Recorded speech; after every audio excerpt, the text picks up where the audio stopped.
આ રીતના જે મોટી પથ્થરનો પહાડ છે ને એમાંથી કોતરણી કરીને કાયદેસરનો રથ બનાવ્યો છે. કૃષ્ણ ભગવાન બિરાજમાન છે એવો અર્જુનનો રથ છે ને એ બનાવવામાં આવેલો છે. ભાઈ જો કે અહીંયા રામ ભગવાન છે અને સામે છે રાવણ અને રામ ભગવાનનું જે યુદ્ધ થયું હતું અને જે શ્રી રામે રાવણને માર્યો હતો, જે વધ કર્યું હતું, એ અહીંયા same to same copy to copy એ રીતના પ્રતિમા બનાવેલી છે. આ સાઈડ છે ને મહાદેવની સરસ મજાની પ્રતિકૃતિ છે અને બેક સાઈડમાં મહાકાળીમાં છે. સો હેલો, નમસ્તે, જય શ્રી કૃષ્ણ, અને કેમ છો? તો ગાઈસ, સ્વાગત છે તમારું બધાનું ફરી એક નવા વિડીયોમાં. ગાઈસ, આપણે જુનાગઢ જઈએ તો પ્રાણી સંગ્રહાલયમાં ફરીએ, રાજકોટ જઈએ તો મ્યુઝિયમ જોઈએ, વડોદરા જઈએ તો ત્યાં પણ મ્યુઝિયમ જોઈએ. અત્યારે હું આવી ગયો છું ગીરની અંદર, એટલે કે માધવપુર બીચ એરિયો છે. આપણે માધવપુર જે ગામ છે, જેમ કહેવાય કે દરિયાની કિનારે સરસ મજાનું માધવપુર બીચનું નામ તો સાંભળ્યું હશે. અને અહીંયા સરસ મજાનું ઓશો આશ્રમ આવેલો છે, જેની અંદર એમ કહેવાય કે લગભગ તમે ક્યાંય નહીં જોયું હોય એ વસ્તુ તમને અહીંયા જોવા મળશે. તમે જોઈ શકો છો મારી પાછળ આ સિંહ છે ને એ પથ્થરમાં હાથેથી કોતરેલો છે. ભાઈ જો ડિઝાઇન પેટર્ન તમે જે જોવો ને ટોટલી વસ્તુ છે ને હાથે કરેલું છે. આવી જ રીતના લગભગ મોસ્ટ ઓફ જેટલા પણ પ્રાણીઓ છે, પછી ભગવાનની દેવી દેવતાની જેટલી કૃતિઓ છે, એ બધી ટોટલી પથ્થરમાંથી હાથે પોતાની રીતે કોતરેલી છે. અને ડિઝાઇનિંગ અને તમે જોશો ને તો એકદમ તમને એમ થાય કે આ બધું એમ કહેવાય કે છાપીને કર્યું હોય એ રીતના કોતરણી હાથેથી કરેલી છે. આવી રીતના લગભગ આગળ બધા પ્રાણીઓ છે. તો આપણે વન બાય વન બધું જોવાનું છે. તો બી કન્ટિન્યુ રહેજો. ચેનલમાં પહેલી વાર તો સબસ્ક્રાઈબ કરી નાખજો. ગાઈઝ, મારી આસપાસ તમે જોઈ શકો છો લીલી વનરાઈ, જે એમ કહેવાય કે 16 કલાએ છે ને ખીલી ઉઠીને એ પ્રકારનું અહીંયા છે ને વાતાવરણ છે. તમે ગમે ત્યારે આવો, હોય ચોમાસાની સિઝન હોય કે પછી ધમધમતો ઉનાળો હોય, તમને આ જ રીતના જે છે એ વાતાવરણ તમને જોવા મળશે. એટલે જ કહેવાય છે ને કુદરતના ખોળે રમતું આ એક ઓશો જે એમ કહેવાય કે આશ્રમ છે, જેની અંદર ખાસ કરીને લોકો જે છે ને સ્પેશિયલી ફોટોગ્રાફી માટે, પ્રી વેડિંગ શૂટિંગ માટે એ માટે છે ને આવતા હોય સ્પેશિયલી, કેમ કે એનું લોકેશન છે ને ભાઈ નેક્સ્ટ લેવલનું છે.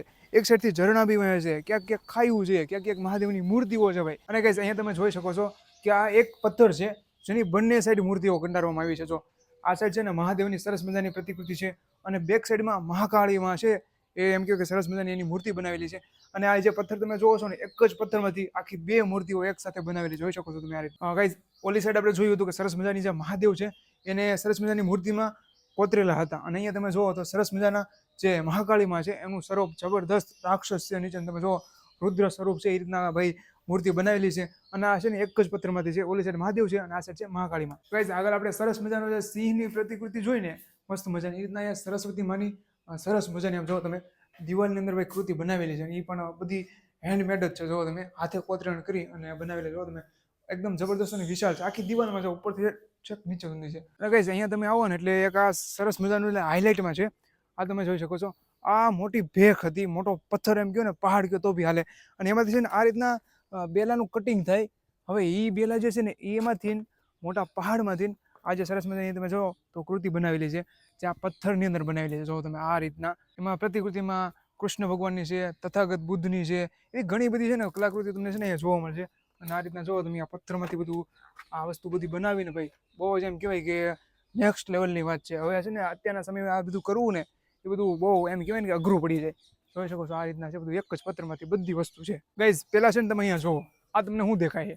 આ મોટી ભેખ છે અને કાપેલી છે, મતલબમાં દિવાલ હોય એવું દેખાય.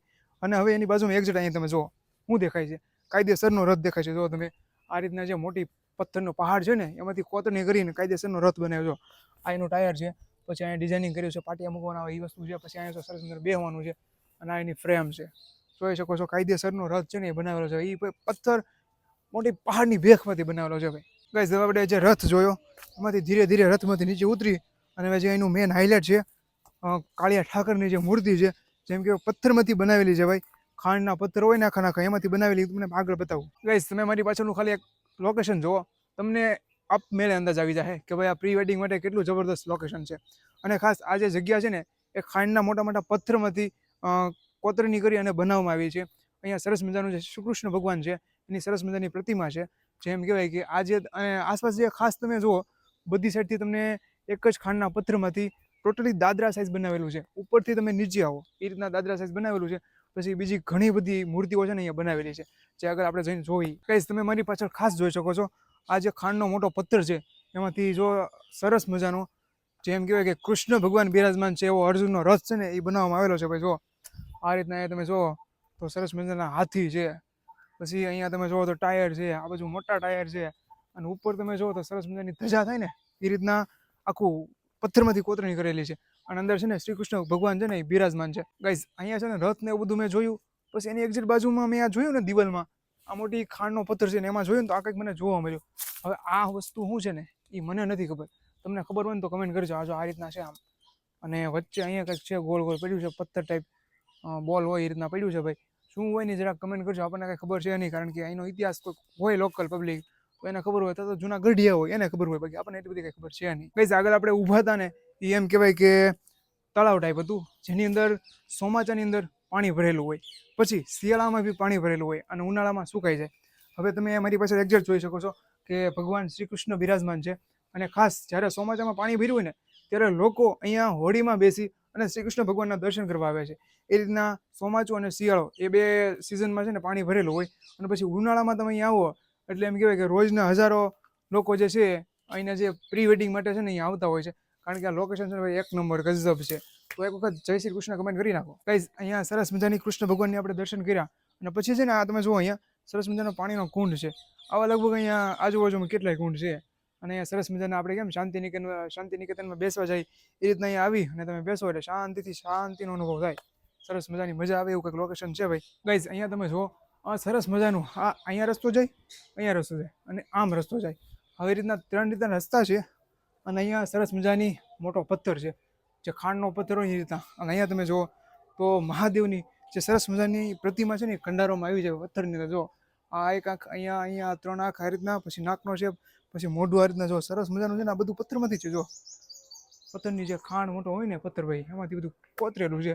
એમ કહેવાય કે અહીંયા બધી અવનવી વસ્તુઓ છે, જે બધી પ્રતિમા છે ને એ પથ્થરમાંથી જ છે. અને હજુ હું જગ્યા ઉપર ઊભો છું ને એ એક મોટો પથ્થર છે. કઈ આગળ મેં કીધું ને એમ સરસ મજાની જે પથ્થરમાંથી અલગ અલગ પ્રકારની અલગ અલગ કલાકૃતિ છે ને એ અમને એમ કહેવાય કે જોવા મળશે અહીંયા. અહીંયા તમે મારી પાસે જોઈ શકો છો કે અહીંયા રામ ભગવાન છે અને સામે છે રાવણ અને રામ ભગવાનનું જે યુદ્ધ થયું હતું અને જે શ્રી રામે રાવણને માર્યો હતો, જે વધ કર્યું હતું, એ અહીંયા same to same copy to copy એ રીતના પ્રતિમા બનાવેલી છે. અહીંયા રામ ભગવાન છે, જોઈ શકો છો આ રામ ભગવાનની પ્રતિમા છે. અને સામે છે ને એ તમે રાક્ષસ રાવણ છે એની સરસ મજાની કૃતિ છે. અને આ મોટો છે ને આ બી એક ખાંડનો પથ્થર જ છે. અને પથ્થરમાંથી જે આ બંને વસ્તુ છે ને એ કંડારવામાં આવી છે ભાઈ. ગાઈસ આગળ આપણે જે મૂર્તિઓ તો જોઈ, પણ અહીંયા છે ને આ મોટી મોટી ભેખો છે ને એની ઉપર ઘર છે ભાઈ.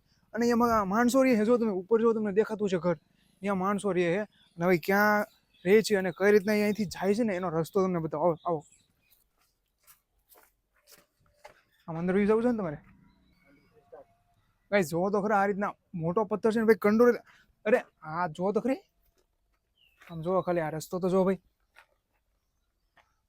આ રીતના બી અંદર બી આમ જો આ રીતના મોટું ભેખ છે અને એની કોતરણી કરી છે. અને ભાઈ આ બાજુ જુઓ તો ભાઈ કંઈક આમ એમ કહેવાય કે ડરાવનું હોય ને એ રીતના લાગે ભાઈ. જો અને અહીંથી આ સરસ મજાના પગથિયા છે. જો અત્યારે થોડુંક અંધારું થઈ ગયું હોય એટલે બાકી તમને દેખાશે નહીં. બાકી જો આ પગથિયા છે આ રીતના, જો આ રીતના આ રીતના આમ પગથિયા છે સામે સુધીથી આગળ છે. અને એ બધા અહીંયા રહે છે, ઉપર રહે છે. જો તો ખરી, વિચારો તો ખરી કેમ રહેવું આમ. એક તો જંગલ જેવું છે, ખાયું છે, ઝરણા છે, અને એની ઉપર આ ભેખ અને મોટી આમ કહેવાય ને પહાડ જ છે, એની ઉપર ઘર છે.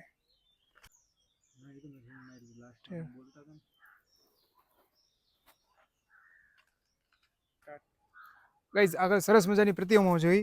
અને અહીંયા તમે જુઓ મારી પાછળ ખાલી આ જે પર્વત છે ને એ શ્રી કૃષ્ણ ભગવાને જેમ કહેવાય કે આઈ થિંક જે આપણે કૃષ્ણ ભગવાને ગોવર્ધન પર્વત ઉંચકો હતો અને બધાને નીચે બેસાડી દીધા હતા. વરસાદ આવ્યા હતા અને જે એમ કહેવાય કે ક્રોધિત થયા હતા. કોણ ક્રોધિત થયું એ જરાક કમેન્ટ કરી નાખજો. એ ભગવાન ક્રોધિત થયા અને વરસાદની બોજા લગાવી દીધી. ત્યારે કૃષ્ણ ભગવાને જે ગોવર્ધન પર્વત ઉંચકો હતો એ રીતના એ સરસ મજાનો જે ગોવર્ધન પર્વત છે ને એ બનાવેલો છે. જોઈ શકો છો આ રીતના બધા બેલાથી અને પથ્થરની જે મોટા મોટા પહાડ છે એનાથી બનાવેલો છે. અને આ પર્વત ઉપરથી લગભગ આખું માધવપુર જે છે ને એ દેખાય છે. અને એક નંબરનું લોકેશન આવે છે. તો ઉપર હું કામ જાઉં? માધવપુર નજારો લઈ લે ને ખાલી તમે બોલો ઉપર લોકેશન.